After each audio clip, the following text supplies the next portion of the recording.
Let's start by talking about you.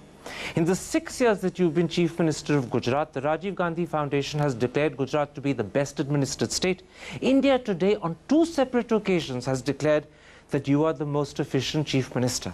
And yet, despite that, people still call you to your face a mass murderer, and they accuse you of being prejudiced against Muslims. Do you have an image problem?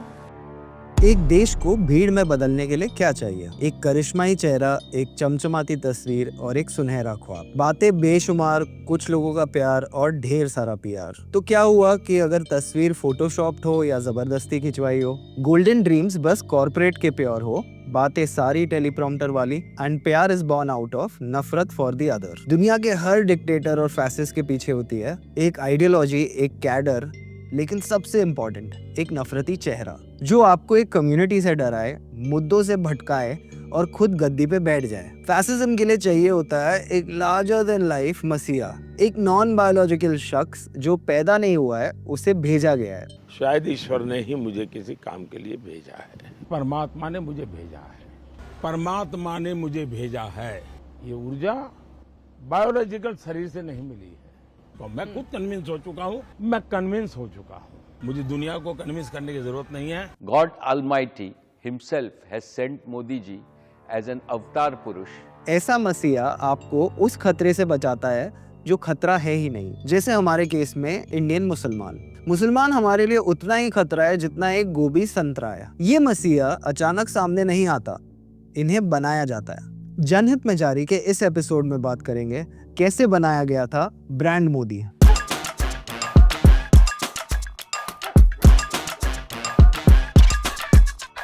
2002 के anti Muslim दंगों के बाद मोदी जी का देश विदेश में जमकर criticism हुआ। Answer the question here. What if tomorrow if there's 20% development in Gujarat, can it diminish the sense of outrage and injustice that most riot victims still feel? In that context, as a politically astute man, why doesn't Narendra Modi come and say, I am really sorry for what happened? Why can't you say that you regret the killings that happened? Why can't you say that maybe the government should have done more to protect the Muslims? What I have to say, I have said at that time, and you can find out my statements. By not saying it again, by not letting people hear the message repeatedly, you're allowing an image that is contrary to the interest of Gujarat to continue. It's in your hands to change it. I am not agree with your analysis. I'm not agree with your information. This absolutely misguided information to you. From where you have picked up this type of garbage, I do not know. कुछ शरीफ लोग surprise थे कि ऐसे stigma के बाद मोदी जी इतने बड़े national leader कैसे बन गए। लेकिन कुछ एक्सपर्ट्स हमें बताते हैं कि मोदी जी इस स्टिग्मा के बावजूद नहीं, इस स्टिग्मा की वजह से पॉपुलर हुए हैं। Not despite but because of it. जब मीडिया ने चिल्ला के बताया कि ये है बुचर ऑफ गुजरात, तो देश के हिंदूवादियों ने कहा हाँ तो फिर यही तो चाहिए हमें। तो फिर प्रॉब्लम क्या है? लेकिन ये देश बहुत बड़ा है। इतना बड़ा मास सपोर्ट जमा करने के लिए 2014 से पहले सिर्फ एंटी मुस्लिम होना काफी नहीं था। एक चीज और भी चाहिए थी। एक पोलराइजिंग आउटसाइडर को मार्केट का डोमिनेंट सुपर हीरो बना दो। पॉलिटिकल साइंस में इसे ब्रांड पॉपुलिज्म बोला जाता है। कंज्यूमर मार्केटिंग की ट्रिक्स और उसके साथ नफरत का punch, cocktail ready. I am a brand. जब एक लीडर खुद ही ब्रांड बन जाता है तो पॉलिसी और परफॉर्मेंस वोटर्स के लिए सेकेंडरी हो जाता है। जब एक एक्टर स्टार बन जाता है तो पिक्चर की कहानी के कोई ज्यादा मायने नहीं होते, बस एक्टर की एंट्री, उसका डांस और क्लाइमैक्स। जैसे ब्लैक मनी को व्हाइट बनाने के लिए मनी लॉन्ड्रिंग होती है, वैसे ही यहाँ होती है रेपुटेशन लॉन्ड्रिंग। एक विलन टाइप इमेज को मॉडिफाई करके एक नया हीरो बनाया जाता है। मिथ मेकिंग के माध्यम से पॉलिटिक्स एक ऐसा कंटेंट बन जाता है जो लोग बस कंज्यूम करते हैं पर उस पर कोई एक्शन नहीं ले पाते। अब वोटर्स असल में डिसीजन मेकर्स नहीं रहे, बस स्पेक्टेटर्स बन गए हैं जो ये पॉलिटिकल सर्कस देखते हैं और बस मजे लेते हैं।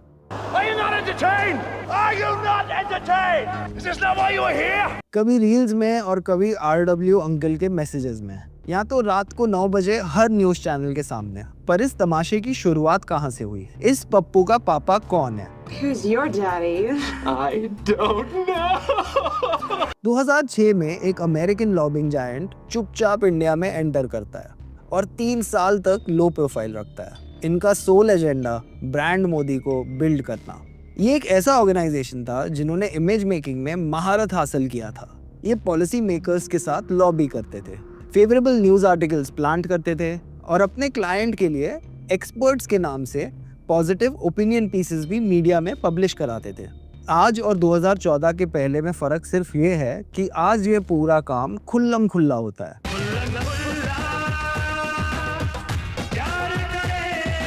Thanks to the two big gifts by the two big ends of Narendra Modi stadium. वैसे इनके एक और क्लाइंट थे नाइजीरियन डिक्टेटर सनी अबचा। उसकी मौत पर न्यूयॉर्क टाइम्स के मार्टिन कॉफमैन ने लिखा, जिस दौर में ब्रूटैलिटी आम थी उस दौर में आबचा ब्रूटैलिटी की मशाल था। इंडिया में इन्हें टास्क दिया गया था कि मोदी जी को 2002 की नेगेटिव पब्लिसिटी से निकालकर एक पॉजिटिव स्पिन दिया जाए, एक pro corporate pro development leader के इमेज में प्रोजेक्ट करे।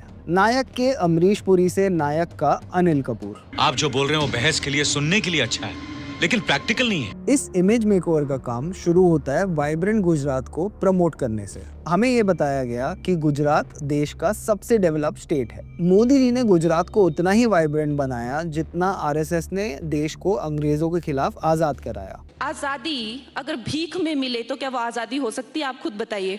जिसे विश्व गुरु बनाना था उसे कोई यूरोप और यूएस का वीजा भी नहीं दे रहा था। लेकिन यह मैसिव पीआर कैंपेन की वजह से मोदी जी का जो फॉरेन विजिट्स पर बैन था वो भी हट गया और धीरे धीरे सो कॉल्ड गुजरात मॉडल देश को बेचा गया और मोदी जी की इमेज को विकास पुरुष के रूप में पेश किया गया। मैसेजिंग क्लियर थी, मोदी को एक प्रो रिफॉर्म प्रो मार्केट एक डिसाइसिव रूलर दिखाओ जो सब समस्या हल कर देंगे। पेट्रोल सस्ता कर देंगे, रुपया चढ़ेगा, नौकरियां आएंगी। शासन में बैठा हूं, मुझे मालूम है इस प्रकार से रुपया इतनी तेजी से गिर नहीं सकता। अरे ये नेपाल का रुपया नहीं गिरता है, बांग्लादेश की करेंसी नहीं गिरती है, पाकिस्तान की करेंसी नहीं गिरती, श्रीलंका की करेंसी नहीं गिरती। क्या कारण है? हिंदुस्तान का रुपया पतला होता जा रहा है। मोदी जी को एक ऐसे प्रोजेक्ट की तरह पेश किया गया जिस पर कॉर्पोरेट्स बेट कर सकते थे। ये वही टाइम था जब कॉर्पोरेट मीडिया स्पेस में पेड न्यूज और करप्ट प्रैक्टिसेस काफी आम हो चुके थे। न्यूज़पेपर और टीवी चैनल ओपनली पैसा लेकर इंफॉर्मेशन पब्लिश या ब्रॉडकास्ट करते थे किसी इंडिविजुअल कॉर्पोरेट या इलेक्शन कैंडिडेट के फेवर में, लेकिन इस एडवर्टाइजमेंट को डिस्गाइज कर देते थे एज न्यूज। इस पर senior journalist Paranjoy Guha Thakurta लिखते हैं कि आइडेंटिकल आर्टिकल्स, फोटोग्राफ्स और हेडलाइन के साथ एक ही आर्टिकल एक ही समय पर अलग अलग पब्लिशर्स ने पब्लिश किए, अलग अलग ऑथर्स के बायलाइन के साथ एक ही कंटेंट। और सीनियर जर्नलिस्ट ने press council of India, election commission of India, editors guild of India को कंप्लेंट्स तक लॉन्च किए। लेकिन चीजें अभी और खराब होने वाली थी। अगर हम 11 साल पहले की मीडिया कवरेज देखें तो हमें ब्रांड मोदी फुल एक्शन में दिखता है। टाइम्स ऑफ इंडिया 2014 जून में लिखता है कि जर्मन इंजीनियरिंग और इलेक्ट्रॉनिक्स मेजर सीमेंस नई सरकार पे अपनी उम्मीद लगा रहा है। आर्टिकल में लिखता है कि स्ट्रॉन्ग और एक्सपीरियंस प्रधानमंत्री मोदी जी देश की इकोनॉमी को रिवाइव करेंगे, इन्वेस्टमेंट पाइपलाइंस को क्लियर करेंगे और डिसीजन मेकिंग को फास्ट करेंगे। एक बोर्ड मेंबर ने कहा कि इंडिया को इंफ्रास्ट्रक्चर पे ज्यादा खर्च करना पड़ेगा। हम नई गवर्नमेंट को काफी उम्मीद के साथ देख रहे हैं। 2014 इलेक्शंस के रनअप में मीडिया के द्वारा एक माहौल बनाया गया। कॉर्पोरेट्स क्लियरली वेट कर रहे थे कि मोदी जी प्रधानमंत्री बने और वो उसके फल खाए। 2014 के आसपास एक शब्द बहुत सुनाई देता था, पॉलिसी पैरालिसिस।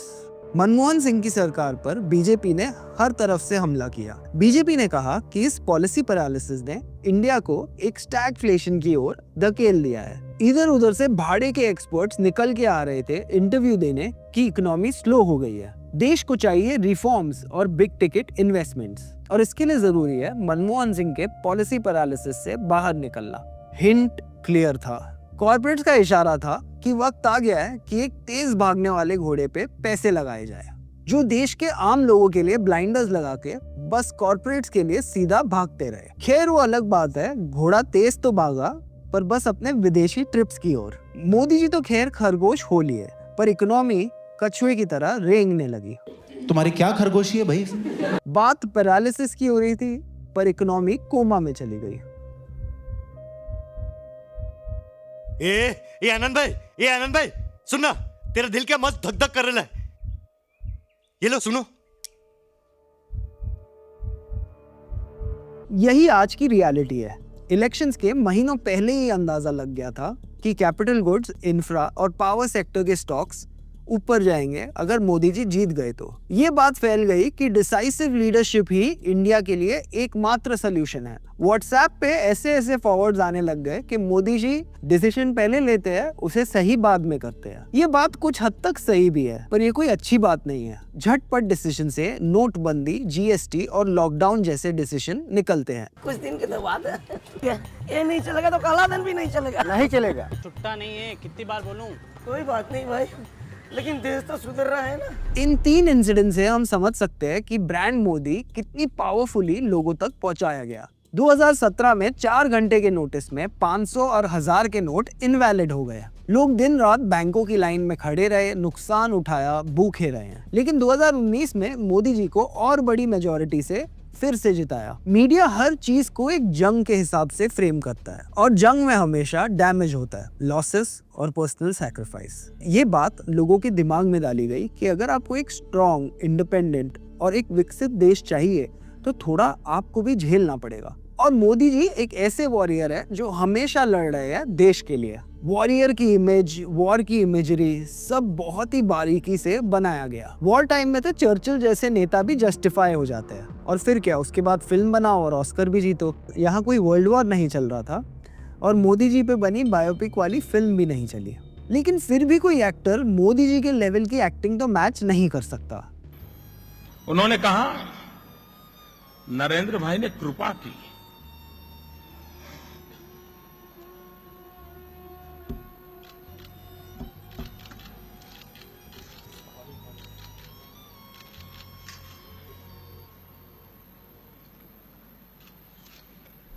जहाँ कोई बड़ा बवाल हुआ, मोदी जी एकदम रिबेल किड बन जाते हैं। जब भी कुछ भी गलत हो रहा हो और तुम्हें सिंपैथी चाहिए हो, रो दो। अब इतने सब के बाद लोगों से यही उम्मीद की जा रही थी कि वो अपने पर्सनल लॉसेस के बावजूद भी मोदी जी को पूरी तरह सपोर्ट करे, वरना फिर तमिलनाडु शिफ्ट होने के लिए तैयारी कर ले। तमिलनाडु में कैसा पूछेगा भाई? जब पॉलिटिक्स को वॉर की तरह फ्रेम किया जाता है तो फिर कुछ सही गलत नहीं रहता। तो फिर इस वॉर में हॉर्स ट्रेडिंग को चाणक्य नीति बताया जाता है, फेक डिग्री को प्रिवेसी और कॉन्फिडेंशियलिटी का इशू बताया जाता है, झूठ एक टैक्टिक बन जाता है और धोखा एक स्ट्रैटेजी। और इन सब के बीच पब्लिक क्या बनती है या क्या बना दी जाती है, ये आपको योगी जी बताएंगे। लोग पॉलिटिक्स और गवर्नेंस को मोरालिटी और एथिक्स से नहीं देखते। वॉर में बस एक चीज मैटर करती है, वो है जीतना, चाहे जितना भी पर्सनल कॉस्ट आपको क्यों ना उठाना पड़े। पर इस जंग की तैयारी तो काफी टाइम से चल रही थी। इस फिल्म में हीरो को बड़ा बताना बहुत जरूरी है। दिल्ली की सरकार में वो सीना नहीं है, 46 इंच का सीना लगता है दोस्तों, तब जाकर गुजरात बनाना है ना, 46 इंच का सीना लगता है।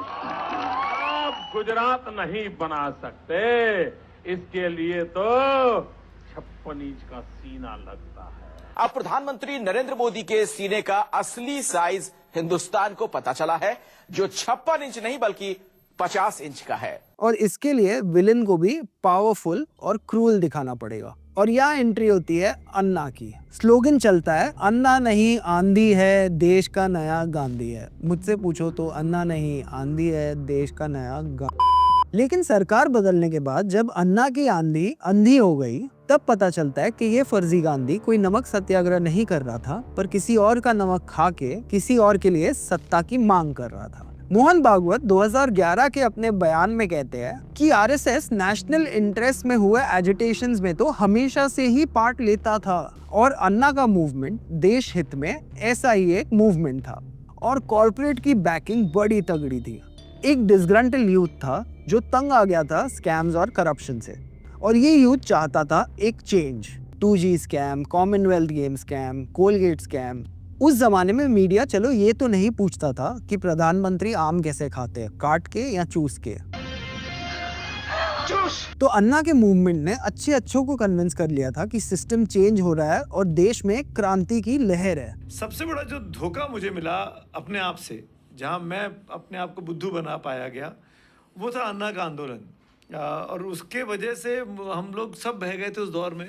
चंद्रमोहन इंडिया अगेंस्ट करप्शन के एक नेशनल कमेटी मेंबर का बयान काफी रिवीलिंग है। वो कहते हैं कि जो एक्टिविस्ट ये मूवमेंट में शामिल हुए थे उनको बिल्कुल पता नहीं था कि ये मूवमेंट के पीछे आरएसएस और राइट विंग की बैकिंग थी। वो एक्टिविस्ट क्लेम करते हैं कि उन्हें पता ही नहीं था कि पर्दे के पीछे ये मूवमेंट कौन चला रहा था। अब देखिए वो बयान जहां आरएसएस ने अपनी हाफ पैंट आर्मी को अन्ना हजारे के मूवमेंट में इंटीग्रेट करने की सीधा बात कह दी। संघ के जनरल सेक्रेटरी सुरेश भैया जोशी ने ऑफिशियली ये कहा कि संघ ने अपने मार्च 2011 के नेशनल डेलीगेट कन्वेंशन में एक रेजोल्यूशन पास किया जिसके द्वारा स्वयंसेवक इन सभी मूवमेंट्स में कंस्ट्रक्टिवली हिस्सा लेंगे। संघ का भगवा काफी नहीं था तो बाबा रामदेव भी आ गए धर्म का चोला पहनकर, आग फड़फड़ाते हुए करप्शन के अगेंस्ट धर्म युद्ध छेड़ने। बाबा ने पहले तो भूमिका बांधी कि इंडियन नेशनल्स का करीब 400 लाख करोड़ ब्लैक मनी है, जिनमें से 300 लाख करोड़ विदेशी बैंकों में बंद है। बाबा और अन्ना दोनों लग गए अपनी अपनी जंग में। बाबा ने ब्लैक मनी को अपना एजेंडा बनाया, वही 15 लाख जो हम सबके अकाउंट में आना था। खैर अब तो काफी कुछ बदल गया है, मोटा भाई खुद ही इसको एक जुमला बता चुके हैं। बाबा जी अब पैसों की बात मीडिया के आगे बिल्कुल नहीं करते हैं। काले धन को लेकर कांग्रेस के खिलाफ मोर्चा खोलने वाले योग गुरु बाबा रामदेव अब खुद कैमरे के सामने काले धन को लेकर बात करते पकड़े गए हैं। राजस्थान के अलवर में बीजेपी उम्मीदवार महंत चांद्रात ने जब पैसों के लेन देन को लेकर रामदेव से बात की तो रामदेव ने उन्हें कैमरे के सामने चुप रहने को कहा। अच्छा, किसी ने कहीं से पैसे लाने में बड़ी दिक्कत होती है, हमारे पकड़े नहीं गए। मत करो,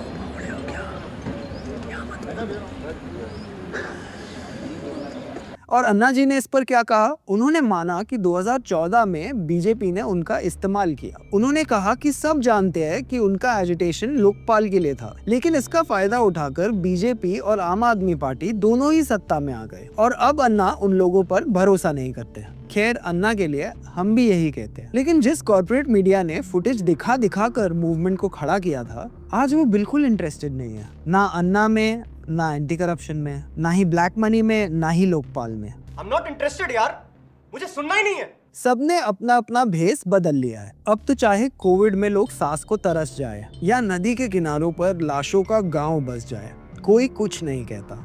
अब देखते हैं कि ये महामानव और जिसको एक मसीहा की तरह प्रोजेक्ट किया जा रहा था कि जब एक्चुअली भारत में महामारी आई तो इसने किया क्या। कई एक्सपर्ट्स हमें बताते हैं कि कोविड में खास करके उसकी सेकेंड वेव में प्रॉपर तैयारी और मैनेजमेंट से कहीं जाने बच सकती थी। हमारे पास एक सेंट्रल या स्टेट हेल्पलाइन भी नहीं था जिससे हम बेड्स और ऑक्सीजन सिलेंडर की इंक्वायरी कर सकें।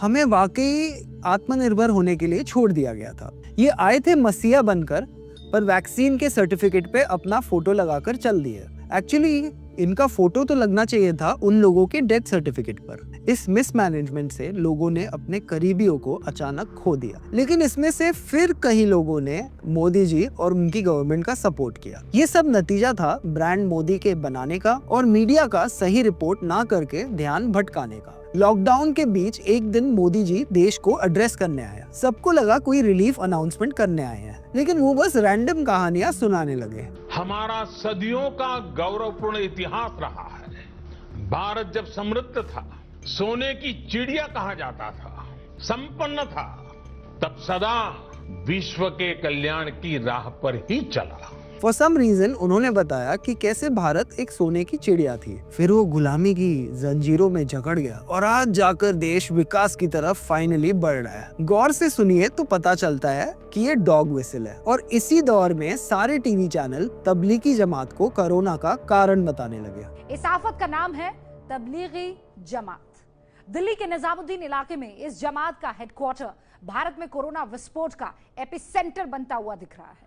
यहां से निकले कोरोना के मानव बॉम्ब पूरे देश में फैल चुके हैं। इस एड्रेस में उन्होंने एक और कहानी सुनाई, कच्छ 2001 के भूकंप की और कैसे वो इस आपदा से उभरे। इंटरेस्टिंगली ये इंसिडेंट मोदी जी के लाइफ का टर्निंग पॉइंट था और ब्रांड मोदी के लिए इसे समझना जरूरी है। इसी के बाद केशुभाई पटेल को हटाकर मोदी जी को सीएम बनाया गया। अगर अभी भी आपको कोई नौकरी नहीं मिली है तो उम्मीद बिल्कुल मत छोड़िए। मोदी जी भी पहली बार कोई पोस्ट पर 51 इयर्स की उम्र पे आए तो उनके राह पर चलते रहिए, पकोड़े तलते रहिए, लाठी घुमाते रहिए, माइनॉरिटी पर चिल्लाते रहिए, आपका भी नंबर आ जाएगा। हर इलेक्शन में गोदी मीडिया हमें बताता है कि मोदी वेव हुए हैं, चाहे वो किसी म्युनिसिपैलिटी का इलेक्शन भी क्यों ना हो। लेकिन पहली बार सीएम बनने तक मोदी जी ने अपनी जिंदगी में एक भी इलेक्शन नहीं लड़ा था, यूनिवर्सिटी का भी नहीं, of course for obvious reasons. उन्हें 2001 में बिना कोई इलेक्शन लड़े सीधा सीएम की चेयर पर बिठाया गया। 2002 में गुजरात के दंगे हुए और उसके बाद मोदी जी जिंदगी में कोई इलेक्शन नहीं हारे। 2003 में दंगों के एक साल बाद पहली बार मोदी जी ने अहमदाबाद में वाइब्रेंट गुजरात का समिट ऑर्गेनाइज किया और इस मौके पर कॉर्पोरेट इंडिया के कई बड़े नाम हाजिरी देने पहुंचे, जिनमें से सबसे प्रोमिनेंट थे रिलायंस के चेयरमैन मुकेश अंबानी। उसके 4 महीने बाद रतन टाटा भी अहमदाबाद पहुंचे एक सेरेमनी के लिए और कहा कि Narendra Modi will be one of the jewels in India's crown. Narendra Modi के गुजरात सीएम वाला स्पेल बेसिकली एक रिहर्सल था उनके पीएम बनने के लिए। इनका सरकार चलाने का गुजरात मॉडल बाद में पूरे देश में इम्प्लीमेंट किया गया। काम करने का स्टाइल, कानून बदलने के तरीके, गवर्नेंस सिस्टम पर स्ट्रॉन्ग कंट्रोल और आरएसएस को साइडलाइन करके एक ऐसा स्ट्रक्चर बनाना जो सिर्फ उनकी तरफ लॉयल हो, ये पूरा उन्होंने पहले गुजरात में परफेक्ट किया। इसके अलावा अपना एक पर्सनल ब्रांड बनाना भी इम्पोर्टेंट था। इसी का हिस्सा था खुद को हिंदू हृदय सम्राट बनाना। पॉलिटिकल साइंटिस्ट क्रिस्टोफ जेफरलॉट बताते हैं कैसे गुजरात राइट्स के बाद कम्युनल पोलराइजेशन को मोदी ने अपना हथियार बनाया। इसी स्ट्रेटेजी से उन्होंने बीजेपी के गिरते हुए वोट्स को रिवर्स किया और दिसंबर 2002 के इलेक्शन में 2/3 मेजॉरिटी जीती। मोदी जी ने स्टेट में रूल ऑफ लॉ को डी इंस्टीट्यूशनलाइज किया, मतलब जो सिस्टम्स के इंस्टीट्यूशंस होते हैं उन्हें वीकन करके अपने पॉलिटिकल कंट्रोल को स्ट्रॉन्ग बनाया। इस प्रोसेस में पुलिस, ब्यूरोक्रेसी और जुडिशरी को तेज रफ्तार से सैफ्रनाइज किया गया। साथ ही संघ परिवार से जुड़े विजिलेंटे ग्रुप्स को उन्हें खुली छूट दे दी गई कि वो कानून के बाहर जाके अपने काम करे, जैसे मॉरल पुलिसिंग, कैंगरू कोर्ट्स चलाना और माइनॉरिटीज और इंटेलेक्चुअल्स को पनिश करना। और इससे उन्होंने एस्टैब्लिश किया अपना एक पर्सनालिटी कल्ट। आखिर में उन्होंने एक क्रोनी इकोनॉमी बनाई, यानी जन्म दिया गोदी इंडस्ट्रियलिस्ट को जिनको वो माला माल बनाते रहे और बदले में वही दोस्त उन्हें सत्ता में रहने के लिए मदद करते रहे। एक ऐसा मॉडल जिसमें मोदी को विकास पुरुष के नाम पे प्रोजेक्ट किया गया, पर है तो ये ऐसा पुरुष जो सिर्फ चंद कॉर्पोरेट्स का विकास कर रहा था, भले ही आम इंसान पीछे छूट जाए। Gujarat ease of doing business में रैंक 1 पर है और बच्चों में एनीमिया में भी उनका रैंक 1 है। मोदी जी के गुजरात में अमीर और अमीर बनते रहे और गरीब और गरीब। प्रधानमंत्री जी, हाल ही में अंतर्राष्ट्रीय अर्थशास्त्रियों की एक रिपोर्ट आई टॉमस पिकेटी की, जिसमें उन्होंने कहा कि भारत में इनकम इनइक्वालिटी बढ़ रही है, यानी कि जो लोग अमीर हैं वो और अमीर होते जा रहे हैं, जो गरीब हैं वो और गरीब होते जा रहे हैं, कि भारत की इकोनॉमिक ग्रोथ इस वक्त के शेप्ड है कि ऊपर लोग अमीर हो रहे हैं और नीचे लोग गरीब हो रहे हैं। आप इसको कैसे देखते हैं, जो इनकम इनइक्वालिटी का विषय? तो क्या सबके सब गरीब होने चाहिए?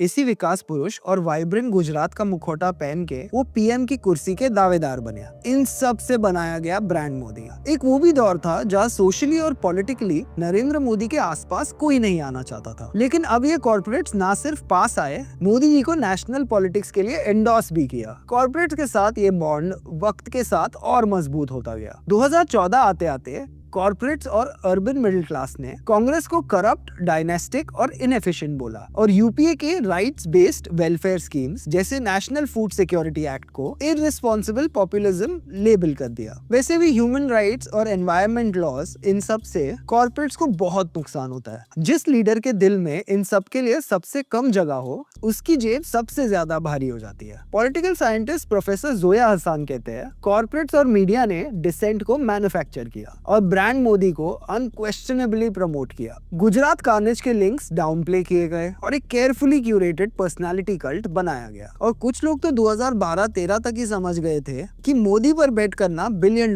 गेम होगा। इकोनॉमिक टाइम्स ने 2013 में लिखा था, अडानी ग्रुप, रिलायंस ग्रुप और कई सारे इंफ्रास्ट्रक्चर और पावर कंपनीज मोदी के साथ क्लोज माने जाते हैं। मार्केट के हिसाब से मोदी जॉब क्रिएशन और इंफ्रास्ट्रक्चर के रिवाइवल पर फोकस करेंगे और ये ग्रुप्स डायरेक्ट बेनिफिशियरीज होंगे। लेकिन इसके रिटर्न में कॉर्पोरेट्स को मोदी को वो देना था जो वो 2002 से चाह रहे थे, मीडिया को मैनेज करने की पूरी एबिलिटी। बीबीसी को दिए गए एक इंटरव्यू में मोदी ने मीडिया को मैनेज ना कर पाने को अपना सबसे बड़ा रिग्रेट बताया था। When you look back over the last month, you've been the leader of this state through a very difficult period. Do you think there's anything that you should have done differently?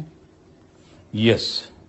One area where I was very, very weak and that was how to handle the media. और हर बार की तरह यहाँ भी उनके दो दोस्त काम आया। पहला बड़ा मीडिया टेक ओवर हुआ नेटवर्क 18 का 27 मई 2014। एक अदरवाइज बोरिंग बोर्ड मीटिंग में राघव बहल एक बॉम्ब गिराते हैं, मैं क्विट कर रहा हूँ और रिलायंस टेक ओवर करना चाहता है। रिलायंस अनाउंस करता है कि वो 4000 करोड़ स्पेंड करेगा नेटवर्क 18 का पूरा कंट्रोल लेने के लिए। इंडिया के मीडिया इंडस्ट्री में सबसे बड़ा टेक ओवर। नेटवर्क 18 के पास CNBC, CNN IBN, TV18 और CNBC आवाज, वेबसाइट्स जैसे मनी कंट्रोल और first post, print magazine, Forbes India और एंटरटेनमेंट चैनल थे। रिलायंस के दो मोटिव थे। पहला, अपने अगेंस्ट बैड प्रेस को बंद करना, स्पेशली गैस प्राइसिंग इशू पर, और दूसरा अपने 4G लॉन्च के लिए एक बड़ी कंटेंट फैक्ट्री क्रिएट करना। एक्चुअली रिलायंस ने अर्ली 2012 में ही नेटवर्क 18 के प्रमोटर ग्रुप में डिबेंचर्स खरीद लिए थे जो शेयर्स में कन्वर्ट हो सकते थे। तब बहल को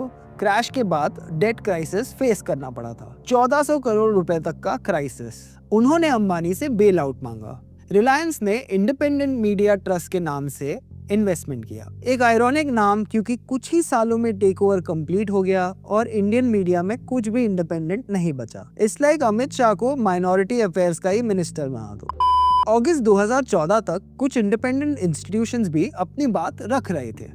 ट्राया ने एक पेपर पब्लिश किया, रिकमेंडेशंस ऑन मीडिया ओनरशिप। इसमें लिखा था कि फ्रीडम ऑफ स्पीच एसेंशियल है डेमोक्रेसी के लिए, लेकिन अगर कुछ ही एंटिटीज के पास मीडिया ओनरशिप होगी तो इसका मिसयूज होगा, मीडिया डाइवर्सिटी खत्म हो जाएगी। आप ही सोचिए, अगर इंडिया की सबसे बड़ी कॉर्पोरेट कंपनी इंडिया की सबसे बड़ी मीडिया कंपनी भी बन जाए तो डाइवर्सिटी तो गई तेल लेने। पी साईनाथ ने कहा कि मीडिया के पास पावर है हर ड्राइंग रूम में पहुंचने का। अगर नेटवर्क 18 रिलायंस ओन करता है तो केजी गैस डील जैसे इश्यूज पर सच कैसे रिपोर्ट होगा? जैसे जैसे कॉर्पोरेटाइजेशन बढ़ेगा वैसे वैसे डिसेंटिंग वॉइसेस की जगह कम हो जाएगी। साईनाथ की ये बात आज एक हकीकत में बदल चुकी है। क्रिटिक्स को तब भी कंसर्न था कि कॉर्पोरेट टेकओवर मीडिया कवरेज को खराब कर देगा। 2016 तक ये टेकओवर ऑलमोस्ट कंप्लीट हो गया। मिनिस्ट्री ऑफ कॉर्पोरेट अफेयर्स के फाइलिंग्स में दिखाया कि NDTV, news nation, India TV, news 24 और नेटवर्क 18 ये सब कर्ज लेके बैठे थे,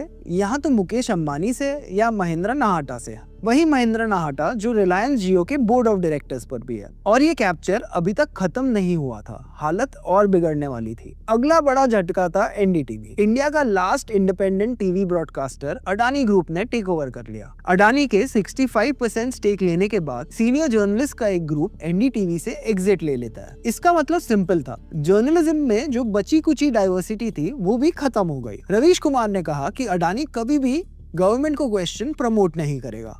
99.9% इंडियन मीडिया मोदी गवर्नमेंट की तारीफ करता है और बहुत बड़ी रकम खर्च करता है नफरत और झूठ फैलाने में। न्यूज रूम 2010 के बाद ही डार्कर और लाउडर होना शुरू हो चुके थे, पर अब डिसेंटर्स का विच हंट और PM के पर्सनालिटी कल्ट को प्रमोट करना नॉर्मल बन गया। इस कल्ट वर्शिप पे मोदी विक्टिम भी है और हीरो भी। मीडिया का ऐसा जादू जहाँ पे मोदी जी की चित भी और पट भी। जो भी नेगेटिव न्यूज हो या सेटबैक हो तो सब फॉरेन कॉन्स्पिरेसी बन जाता है।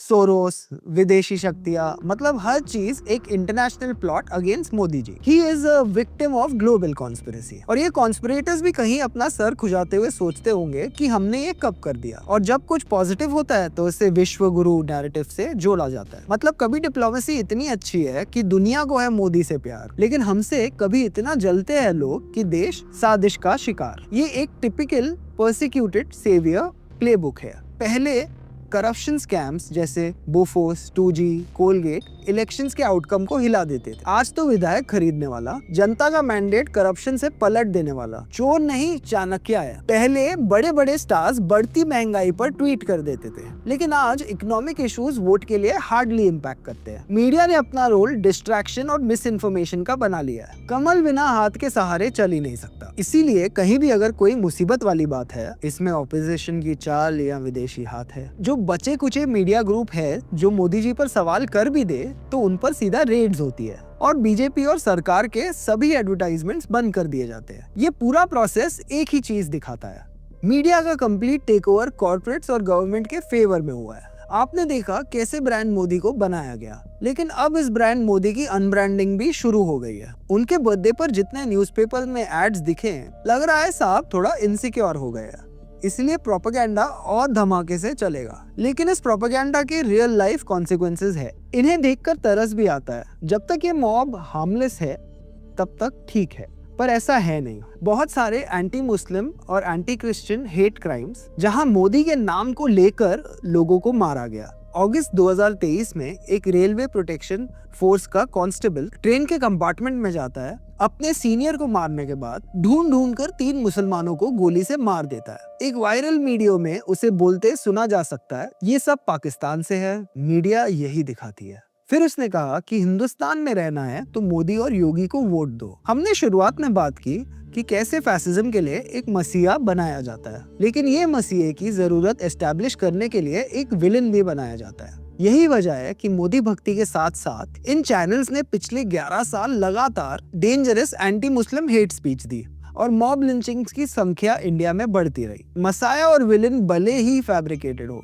आपके बच्चों का कातिल असली बनाया जा रहा है। किसी को मजबूर, किसी को आदमखोर बनाती है। नफरत फर्क नहीं करती, सबके बच्चों को खा जाती है।